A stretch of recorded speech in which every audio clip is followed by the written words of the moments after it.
I have it tattooed on my arm. Music is my life, just to start there. But music is that one thing that I always notice. It changes everything. I always say you can hear a song and it can change your atmosphere, it can change your feeling, it can change your emotion. And that's what I love about music. And that's why I really chose music to be my life and my career. 1990. 1990 to be exact. That's when I started DJing. And what got me to DJing was a movie called Beat Street. I'm not sure if y'all are old enough to know about Beat Street. Beat Street came out in the early 80s, but Beat Street was a movie about hip hop. Hip hop, for a lot of people who are younger, don't understand it's a culture. Hip hop is not a music form. Rap is a music form, but people confuse rap and hip hop. And in hip hop, you have elements, what are the MC, the DJ, the breakdancer, and the graffiti artist. So that's what hip hop is. Now, I was watching the movie Beat Street in 1990. I was 10 years old at the time.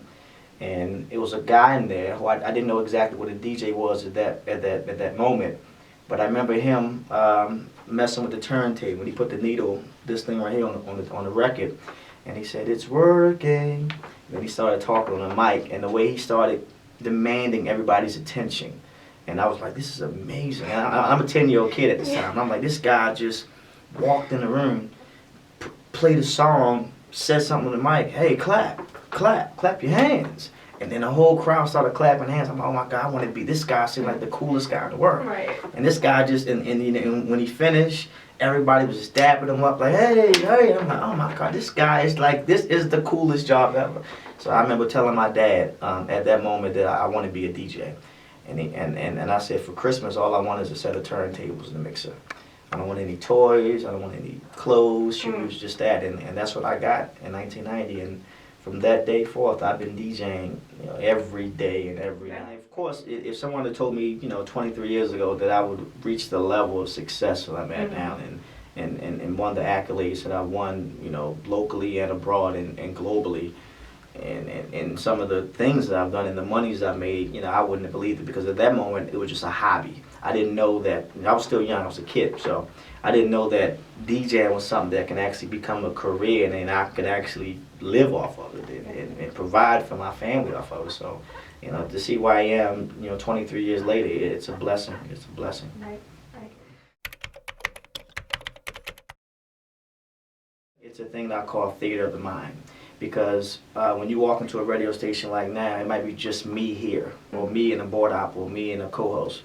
But we have at any given time over 1 million listeners. So we got to remember that we have over 1 million people listening, which means anything that we say or anything that we play reflects us in some way, shape, or form. So with the theater of the mind thing, it's difficult, because I have to come in the air. Sometimes I might be tired, I might be bored, anything. But when I come on the radio and open that mic, I have to portray I'm having a great time and I'm having the best time of my life and I'm happy and everything is good. So it definitely, it takes time to really build that theater of the mind. No school or nobody can teach you how to become that personality. They can teach you how to read the liners and how to play the music and how to run the boards and things of that nature. But when it comes to opening that mic and talking to 1 million people without seeing them, but you know that you have 1 million people listening, that's something that you can't be taught. But that's also a high that you can't really explain until you do it. I start with least first is that I work so much. A lot of people see Quicksilva on TV or you hear him on the radio and they think that's all I do. I tell everybody, for starters, I DJ 3 times a day, 365 a year, which means I do the morning show at Russ Parr every morning, 8:20.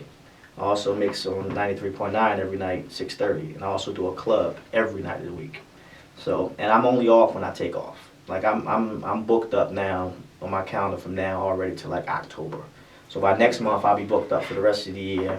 From not just my clubs I do here in DC every night, but all the major events from All Star to MEAC to Grammys to Magic to CIAA. I do every event every year consistently. So I hate the fact that I have to work so much to maintain the success that I have. But on the flip side, I wouldn't trade it for the world. There's no way I can go out and be able to reach this level of success and have this much fun and make this much money doing something else because I look at this. A wise man told me a long time ago, if you can make a lot of money doing something you love, you never have to work a day in your life. Right. So I look like it. Like I don't work. I work, of course, but I get paid to make other people have fun.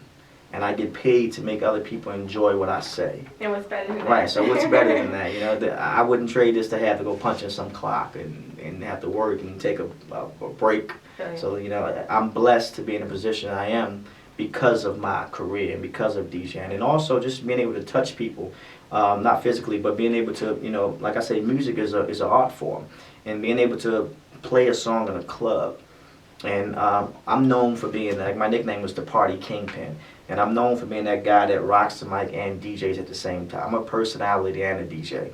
And when I say something and I play a song, and at the end of the night a female comes up to me and says, you know, I just love you because I was having a bad day, and now you played my favorite song, and when you said that about this or whatever, I felt like you were talking directly to me. It's almost like being a pastor. You know, not trying to be, you know, blasphemy or anything, but you ever been to church and the pastor's preaching to 1,000 people, but you feel like he's talking directly to you? I got you. That's what I try my best. I want people, when they come to the club with me, to have an experience. And I tell people, I'm two different people. I'm Quicksilva on the radio, but Quicksilva, the Party Kingpin, in the club is a different person because, you know, here I'm relaxed. And of course, when I open the mic, I get excited and things of that nature. But when I'm in a club, I'm an entertainer. So my job is really to entertain people and make them have the best experience possible beyond just playing the music, because anybody can come in and play the same 10 songs.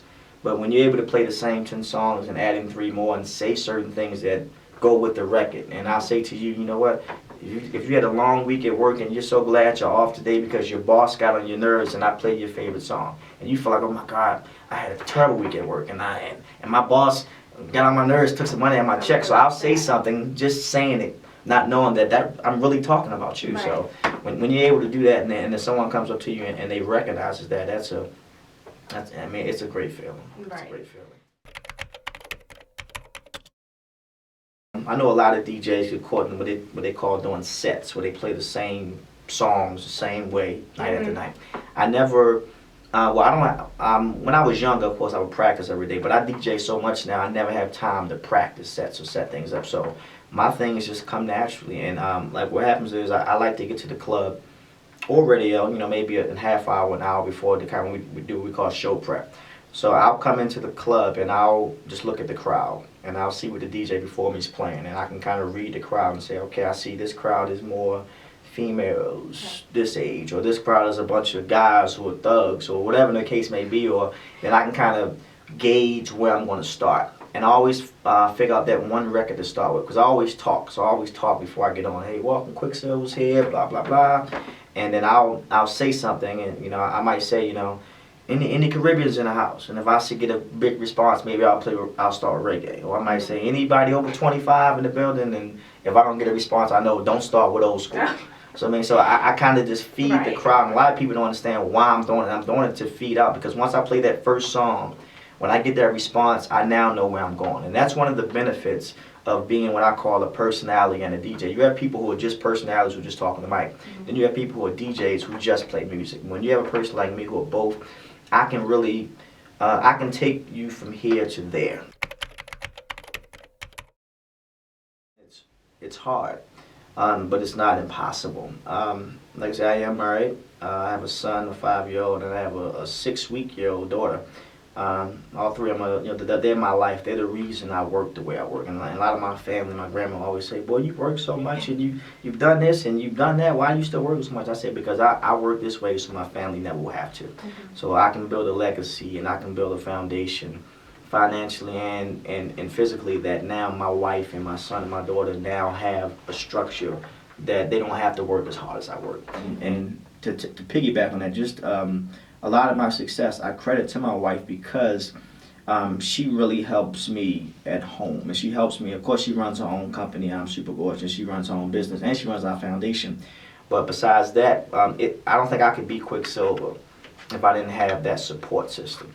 And then they always say, but you know, I know it's cliche, but they say behind every strong man is a strong woman. I believe that, because if it wasn't for her being able to really, you know, hold me down and support me and push me, she's a motivator and a supporter. So a lot of times I get comfortable because I've done so much and I've won so much, and every contest I've ever been in my life, I've won every single I've never lost. Knock on wood. But what she does is she keeps me grounded. So, to give you an example, I might win, Global DJ of the Year, and then I'll come home and she'll congratulate me and we'll celebrate. But the next day she'll be like, "Babe, let's get back to work and figure out how to make you bigger this year." When a lot of people would just get relaxed and kind of sit back and put their feet up because they've done something. So yeah, she keeps me on my toes, and like you say, my kids are. My kids are I can't even explain. That's beyond my world. My son is mini me. My daughter, she's 6 weeks old, but I can already tell she's mini me and my wife combined. But just to have that family, and I think that's why I continue to do what I do. I always say you have to find that it.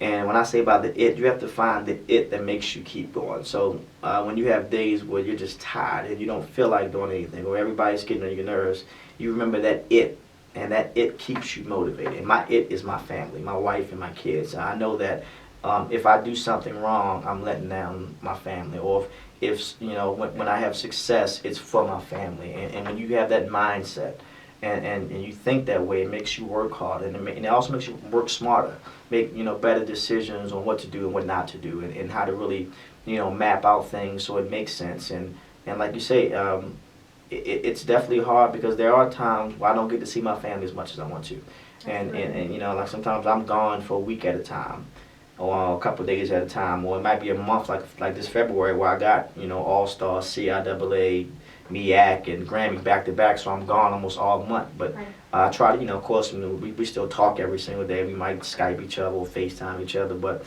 it gets tough on that road because a lot of times, like you say, I have nights where I have no desire to be in the club. I'd rather just be home with the family with my feet up. But at the end of the day, I got a job to do.